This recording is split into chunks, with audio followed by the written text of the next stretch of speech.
I'm Corporal Barden. I'm 28 years old. I'm currently working at the Royal Engineers Corps Engagement Team. Being a female in the Royal Engineers, when I was a civilian, I was working in male-orientated jobs, so coming into the Royal Engineers wasn't a big shock to me.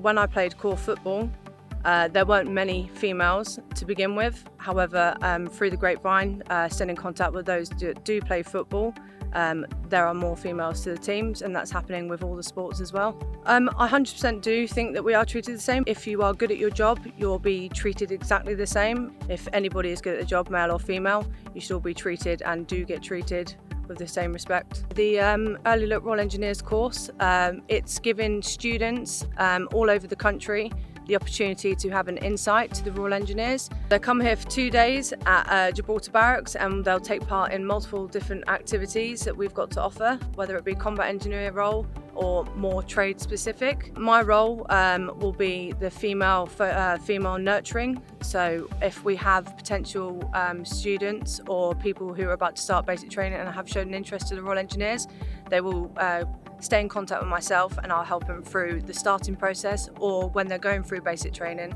I can give them any advice that they feel that they need to get themselves ready for their next phase of training. I've been serving for 8.5 years now. My postings have been 26th Engineer Regiment, that's where I've done most of my career. We deployed to Egypt. We were the first Brits to go out there in 34 years. While I was in Cyprus, we did scuba diving, so with my standard learning credits, I was able to use that to pay for my scuba diving civic quals, which was absolutely fantastic.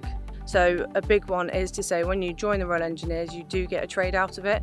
So obviously saying to the females, get an apprenticeship out in Civilian Street, you could grab it while you're in the Royal Engineers, take all that experience being a soldier with you as well, and take it into Civilian Street after. If you want to be busy and stay productive, plenty of deployments, plenty of exercises, and lots of ATs to offer, then 100% the Royal Engineers is for you.